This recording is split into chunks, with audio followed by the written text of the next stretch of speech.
We are in dreamland, Arsenal fans. We have 3 wins in a row. We are in uncharted waters. We are dangerously close to being competent here. Strap yourself in. We're going to take a look. This is Blog on You Gunners. So, team selection. I spoke in the preview video about selection here and whether Mikel would be bold and stick with the same lads who have done him pretty well so far, or whether he'd shuffle his pack a bit to spare the younger legs. I thought it best, as I said in the preview, that he spared the younger legs and put some of the senior guys in to get the job done. I thought this one would be pretty brutal, pretty physical, pretty demanding after a lot of games in a short space of time, and I thought it probably best that the young lads get a rest. In the event, I fielded much the same team as he has done in the last 2 games, the last 2 wins, with the exception of Gabriel Martinelli, who dropped to the bench in favour of Lacazette, with Aubameyang left and Saka right. And I don't think there were too many people that were upset with that. Of course, we want to see Martinelli. Of course, he's a real difference maker. But we all appreciate, I think, that he's come back from a long injury. He has played a lot of minutes for someone who's been out for such a long time, and that a rest was probably due. And in that sense, it was a pretty sound team selection. We saw Emile Smith-Rowe again. We saw Saka again. And we didn't lose any of the dynamism that we lost in the first half against Brighton, or that we worried we might lose with the absence of Martinelli. That same dynamism was there, that same movement, that same shape, that same ambition was there, which was great to see. From the very start as well, there was no bedding in period, there was no fallow minutes at the start there. They were switched on from minute 1 and they were brilliant. I think many people said it was the best 45 of the season, and it's difficult to argue with that, with the exception maybe of the Fulham game. They were brilliant for the duration. They were slick, they were ambitious, they carried the ball, and even in terrible conditions, and these were pretty terrible conditions. There were several points, even in the first half, where I wondered whether Big Sam would be pushing for this to be called off or postponed, which would play right into his hands in terms of coaching and would not suit us at all, given how dominant we were. But the ref stuck with it, thank God. And that first half was amazing. The first goal, Kieran Tierney, acres of space, only one man to beat, and he was having the right back on toast all game. It was the best 45 minutes we've seen from Kieran Tierney since he got here, and that's a high bar because he's been excellent.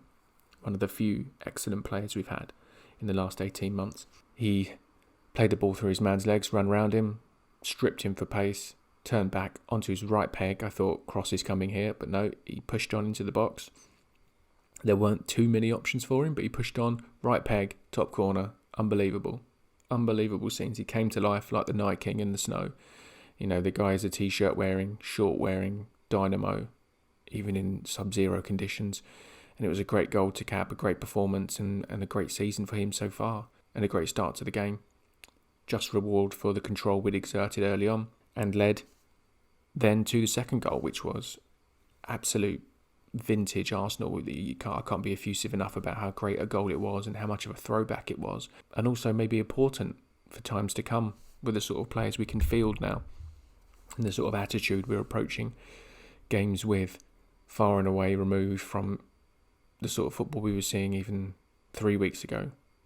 It was a brilliant little interchange in the midfield that found its way through to Emile Smith-Rowe, who laid off for Saka, picked up the return ball after bursting through the line, and then had the simple job of simply squaring for Saka again to tap in from 4 or 5 yards. It was a mesmeric piece of movement from Emile Smith-Rowe, and exactly why he's in the team. Justifies his selection once again and puts to shame those behind him in the team who have not been able to add what he has added in the space of 3 games. He has taken the Ozil out of the equation, which is great for us. It's been a thorn in our side for a long time now, but he's starting to do exactly what we needed, exactly what we were missing. It was brilliant piece of movement, great goal from 2 of our Hale End products. Fans are in dreamland with that sort of combination. We can't put a price on that, and it capped a brilliant first half. We were, after that, a touch sloppy, I think, as the momentum went out, as the impetus went out of our game and passes started to go astray, and we got a little bit careless, and the manager touched on it after the game. But other than that, great first half. You really can't argue with it. Having got 2 goals ahead, I think Arsenal were stuck in a bit of a no man's land. This is not a position they've been in with any great frequency this season. So in the start of the second half, I'm not sure they knew how to cope with that, how to approach it. They're so used to being behind or at best level that the novelty of being in front meant they weren't sure whether to carry on with the impetus of attack or sit back and defend or retain the ball and just take the sting out of the game. I think they tried a combination of all three in the early running of that second half, and it didn't really work. The conditions were lousy. I think West Brom had cleared the lines, the touch lines, but not much else because they weren't interested in letting Arsenal pass the ball. Of course, that's their prerogative.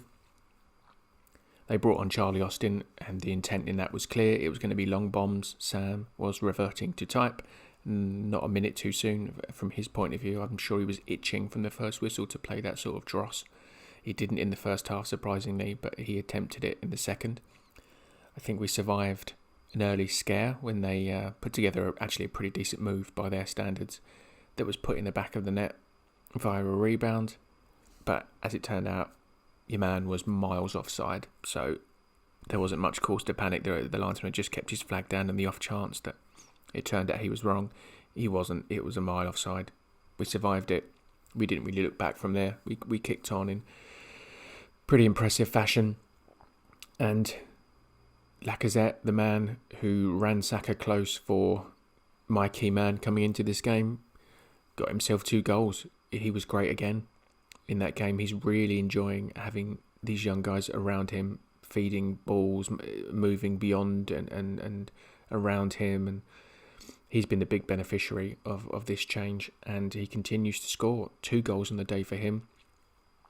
One, I'm not sure how much he knew about, but when you're in form, and it just goes in off of you. And that was the case with the Tierney cross. It was absolutely larruped in his direction. He stuck out a leg, and it cannoned into the roof of the net. I've seen weeks gone by where balls on a plate have found their way to Lacazette, and he's contrived to either head them at the keeper or head them wide. He's missed much more presentable chances than that, but when you're in form, you know. And conversely, with Aubameyang, when you're not in form, you're missing absolute sitters, and he had a couple of chances in either half that he'll be really disappointed he didn't put away, and you could see the disappointment in the man. He's palpably desperate to score. You could feel it from watching on the screen that he's really suffering with not scoring goals, and it transmitted at some stages to a sort of petulance, which wasn't great to see from him, but you can see he really wants to score, and I'm sure it will come. He's getting into great positions. He's just not got that touch or that bit of luck that Lacazette had on the night, and in times gone by, Lacazette didn't have. So there is a lesson there, I guess, in sticking with it and being persistent, and it will come your way. It just takes a goal to switch things. Lacazette's was the Europa League against Dundalk, or was it Rapid?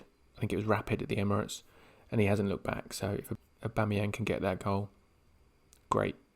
But on the day, this was a fantastic performance. The second half, they weren't quite as good, but they still picked up 2 goals.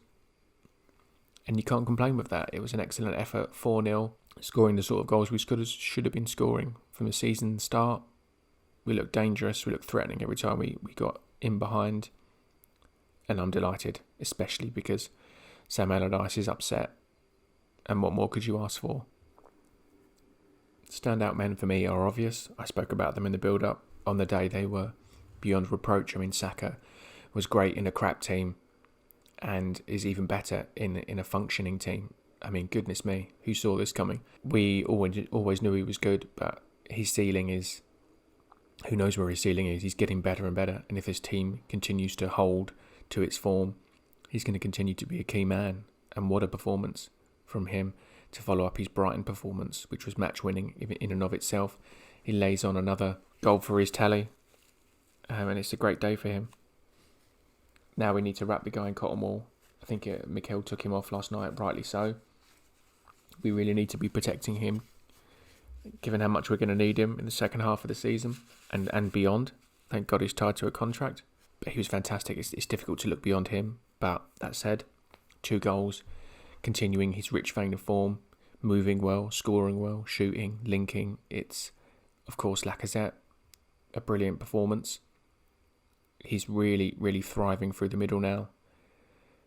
He's got to stay there. There's no question of taking him out at this stage. He's really earned his way back into the mix with goals and with performances. And if Saka and Martinelli and Aubameyang are going to keep putting him in and putting it on a plate for him, then what can we do but continue to field him? Great from the pair of them, instrumental in this win. A notable mention also for Kieran Tierney. I can't give everyone man of the match, but if it was shared 3 ways, it was undoubtedly be him. An assist and a goal from him. It's the best he's been in an Arsenal shirt. And long may that continue. I do worry about burnout with him as well, given how many minutes he's played. I'd like to think he'd get the FA Cup off now and can have a couple of weeks away and be ready again for the Premier League in a couple of weeks. But he was amazing. He was brilliant.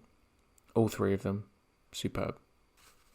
What now for the Arsenal? Well, unfortunately, we've got a week off after a real run of games, and then we've got the FA Cup Saturday next against Newcastle at the Emirates, and then we've got a week off after that, and when we're squeezing in no more games, and it's the Premier League, so we've got 2 games in 2 weeks, which is really not what we're used to, and to be honest, not great, because we're in such good form. You just want the games to keep coming and you can keep putting the teams away.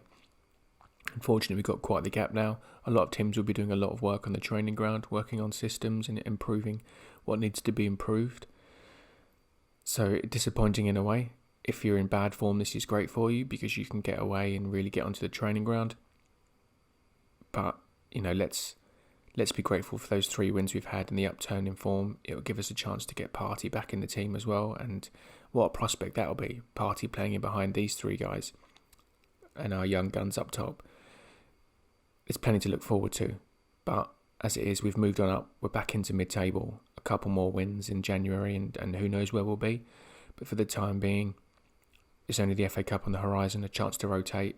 We can focus on shifting some players out in the transfer window. It's good. It's a good time to be an Arsenal fan. And I think we'll leave it there for this week. Gunners fans, it was a really busy Christmas period. We came through it in the end, in the second half of December, with flying colours. It's been an absolute roller coaster this month, for the last couple of months in truth. But we sign off with 3 wins, 3 really important wins, and I'm delighted. Thank you for tuning in as ever. If you can give us a like and a follow, that would be much appreciated. Until next time, you take care